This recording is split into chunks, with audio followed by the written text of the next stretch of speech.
Forza Horizon 4 is by far the most divisive video game in the entire series. On one hand, you have hardcore fans of the game who praise it and think it is the best one in the series because of all of the evolution and new additions that it has brought to the series. And then on the other side, you have a lot of fans saying that it's uninspired, not as creative as some of the older ones, and lacks single-player components. I'm somewhere in the middle. The game has some incredible aspects to it, but it is also not without its flaws. Originally, this video was going to be a lot more negative on Horizon 4, but after going and sleeping on it and thinking about it some more, I want to take a little more positive approach while still going over my issues with the game. Now before I start, I need to preface something. Everything I say in this video is due to my own personal preferences and opinions, and I do not want to make it seem that you are wrong or, your opinion is less valid just because you don't like the same things that I do. If you disagree with something I say in this video, I would be more than happy to hear from you. So I will be reading the comments and replying to most of them. If you have some things that you would like to discuss, you don't agree with something I said, please leave a comment down below. I would love to have a civil conversation about this game.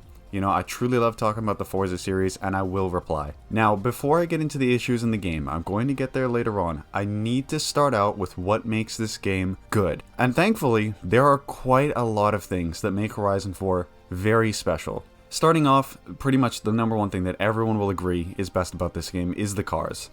Horizon 4 has the biggest and most diverse car list that we have seen in one of the Forza Horizon games so far. The list is absolutely massive, and if you can't find a car that you like in this list, I'm not sure you're into cars, because this game has almost everything that you could want. If you like trucks, Grand Touring cars, muscle cars, Japanese cars, European luxury, supercars, hypercars, all of it, they're in the game. And another thing that makes the car list in this game so special is that Playground Games keeps adding on to it every single week with new, rare, limited edition vehicles that you can unlock every single week. Now next up, Horizon 4 has not only been the longest lasting Horizon game, but also the most consumer friendly. While older Forza Horizon games used to lock new cars behind DLC and paywalls, Horizon 4 has taken a very different approach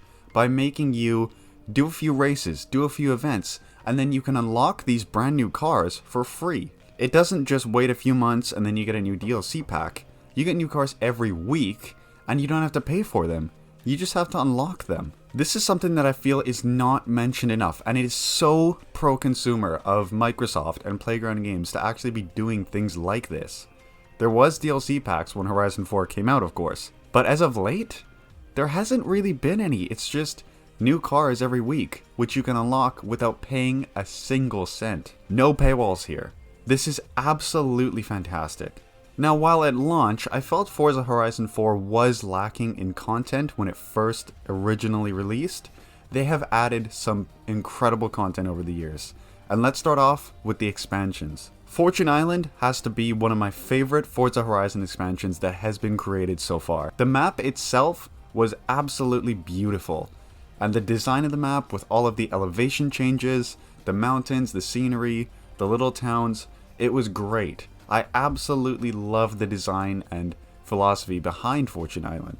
You also had that absolutely incredible hill climb and then drift road that was all the way up and down the mountain. Another thing that Fortune Island did so well was actual content and gameplay. Your goal in Fortune Island was to become the island conqueror by competing in events all the way up until you unlock the Kraken, which is the final race. It was kind of the Goliath race of the Fortune Island DLC, and it was great as you actually had a goal to work towards in Fortune Island, and you could track your progress by seeing how many rounds you completed, how many events you've done so far. Was fantastic in terms of progression. But what stands out to me the most about Fortune Island was the treasure chests and the little side activities. The treasure chests themselves was a fantastic idea. While of course, they're average collectibles, they had you actually work a little bit for them. You had to solve a, I'll admittedly, simple riddle, but that riddle would then lead you to a photograph of where the treasure would be located. You then had to go find the treasure, And some of these were quite easy, but some of them you really have to keep a keen eye out. So the treasure chests in Fortune Island were absolutely fantastic. One of my favorite parts of the DLC, for sure. I also really enjoyed the new Trailblazer events. I found there were a new fun, interesting aspects. You know, we had stuff like danger signs and speed zones and speed traps, all of that. But the Trailblazers were interesting and different, and they were really fun, and some of them could be really quite challenging as well. Fortune Island also had plenty of beauty spots, and in general, I think this is one of the stronger Horizon expansions that has ever been created. But unfortunately, after Fortune Island, things started to take a steep decline. Now let's quickly. Now I've talked about the DLC maps of this game, but I need to talk about Forza Horizon 4's UK. Now I'm sure a big part of this is going to be because the game has been out for such a long time, and we've been playing it for a long time, that the map is getting kind of stale. But for me, I found that Horizon 4's map doesn't have that same sense of soul and vibrancy that some of the older maps had. You know, think back to Europe in Horizon 2, Australia in Horizon 3, even, you know, in some aspects Colorado in Horizon 1. I found that they all had their own quirks and features to them that made them more special and personable. Now, I'm not to say the UK is bad. I think that there are some absolutely incredible spots in this game, like that incredibly high-speed road that goes right past all of the windmills. That road is absolutely epic. Flying on that thing over 200 miles an hour is just breathtaking. And you also have spots like the quarry, which are really fun in terms of driving rally cars and all of that. And who could forget Edinburgh? It's a very, very pretty map to look at, but it just doesn't have the same sense of character to me. And again, like I said at the beginning of this, it could be due to that we've been playing on the same map for the past 3 years. Now, speaking of things that are good to look at, my God, this game has some of the best graphics that I have seen in a racing game. Until Horizon 5 comes out, obviously. But everything from texture quality, to lighting, to the cars themselves. This has to be the most graphically intense Horizon yet. Now, next up, I'm going to briefly touch on multiplayer. Now, I am not a huge multiplayer person, but multiplayer is a massive component of what makes Forza Horizon 4 special and unique. There are tons and tons of people who have bought this game just for the multiplayer, or just in general because they prefer multiplayer experiences. Now, I'm not going to speak on behalf of the multiplayer because I haven't played a lot of it, but from what I have played, it's pretty fun. You have events like the Eliminator Battle Royale mode, which I originally was very skeptical about, but, you know, after playing it, I actually found it quite fun. It's a little cheesy, and because Battle Royale was popular at the time, but it's still a fun game mode, right? And I can see why people don't like it, but, you know, I found it fun. But at the same time, where a lot can be good said about multiplayer, I have also heard some not very good things, like horrible balancing between classes, and some of the server issues that can happen at times.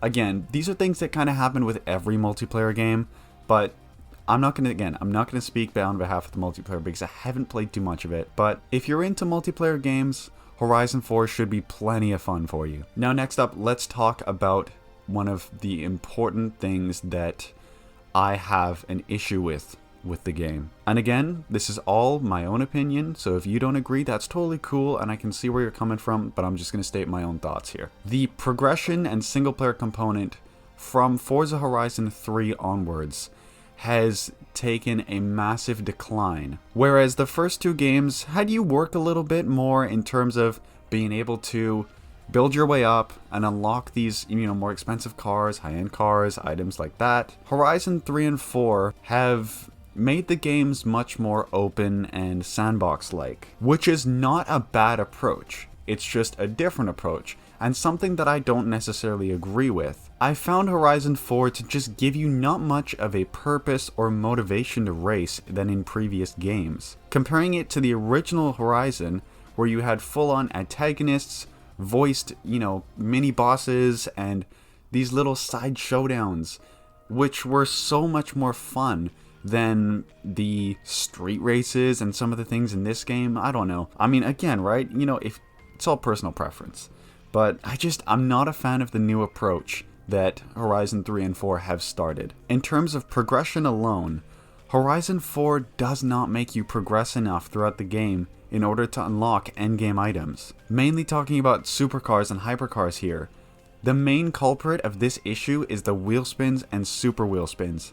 I cannot stand how they have ruined the wheelspins mechanic from Horizon 2. Horizon 2, you only ever really got wheelspins from leveling up, and you only had one wheelspin that would go at once, and at most you would earn maybe 150, 250 grand, or you could win a nice car, which is nice, you know? And while I wasn't necessarily a fan of the wheel spins because I felt it was a little too loot boxy for me, that's nothing compared to 4. What on earth is up with the super wheel spins? Having 3 wheel spins going at the same time can just ruin progression for a beginner. You can start off at one of the the first few levels of the game, and if you get lucky enough with the super wheel spins, you can have a fleet of 10, 15 supercars within your first few hours of the game. And to me, it's not satisfying.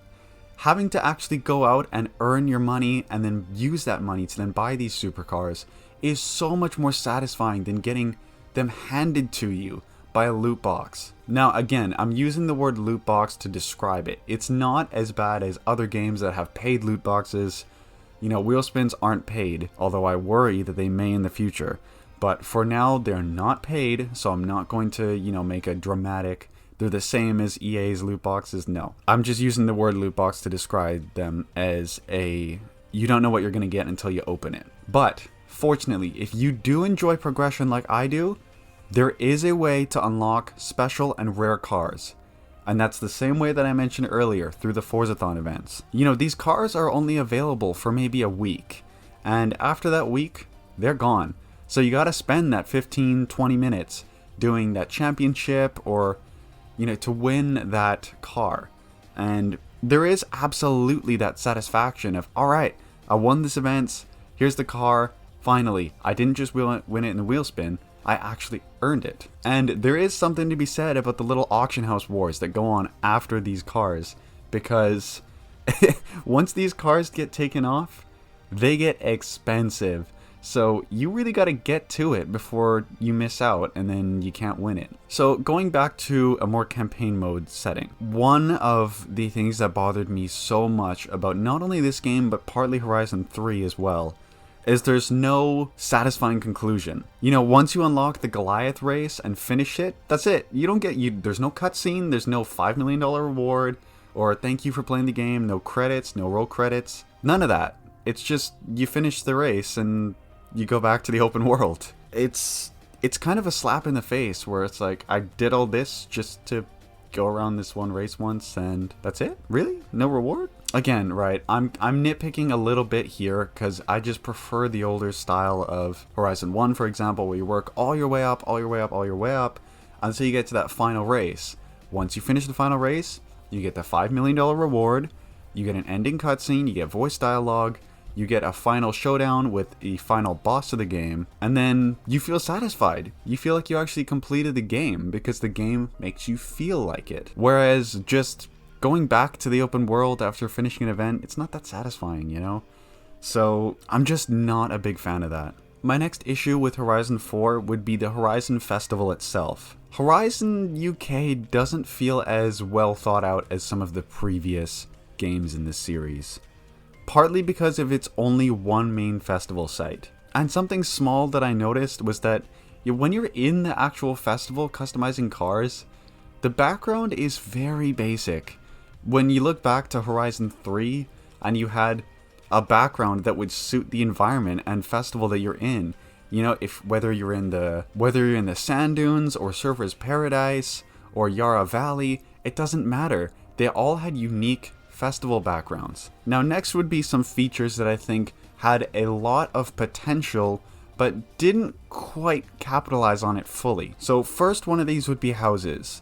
Now when you see a house in the game, they are purchasable with your in-game credits, but there's not really much to do with them. They're more of just a background and they're kind of a replacement for when the previous games would have different festival sites around the map. The houses are the new variant of that, and I think they feel really shallow compared to games like TDU2, where you had full interiors for the houses. You could walk around in your garage and see your cars in the houses. In Horizon 4, all it is just a backdrop for which you can modify your car, which it's nice for the first little bit, it's interesting, and then it gets boring quite quickly. Now, next one that I think had a lot of potential was the businesses. The businesses had a lot of potential, and I will admit, some of these business missions are quite fun, but they feel very, very similar to each other. You know, a lot of the business missions are just, you know, hit the speed trap in this car, and it's like, yeah, I mean, it's fun maybe the first few times, but it gets old quickly. Now, I've been a little negative on the game for the past little bit, so let me bring it right back to a lot more things that the game does right. Going back to the cars, the game has some of the most requested features in terms of customization that fans have been asking for such a long time. While not in at launch, the wheel spacers were fantastic. I cannot tell you how annoying it is to go back into a previous Horizon game and not being able to use the wheel spacers to make your fitment look correct. It is a blessing to have that in Horizon 4, and I'm so glad that they ended up adding that. A similar thing to that would be things like in the paint shop,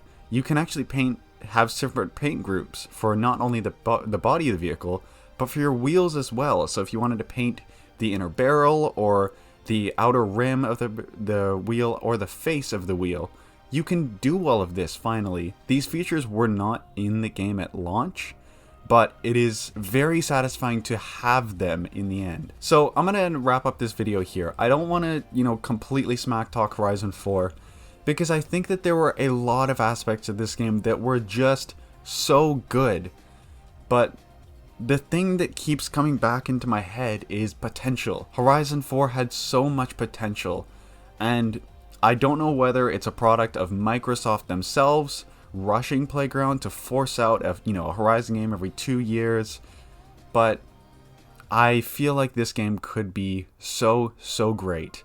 And compared to where it launched, the current state of the game is infinitely better than how it launched. And if you saw, some of my videos talking about Forza Horizon 5, it looks to fix pretty much every single issue that I have with Horizon 4. So I am incredibly excited for the future of the franchise. And like I said at the start of the video, if you're making this far and you don't agree with me, please leave a comment. I will be replying to you if you have constructive criticism of the video or my thoughts, or if you just want to chat, right? I want to have a civilized conversation about the Forza games. I don't want to scream at viewers, have viewers screaming. That's going to happen anyways, it's a YouTube comment section. But having a civilized conversation with someone who's reasonable, I would love to do that. Alright, I want to say a massive thank you for watching this video, and if you enjoyed it, leave a like, and consider subscribing to my channel. I really do appreciate it. Alright, again, thank you so much for watching, and I'll see you guys in the next video.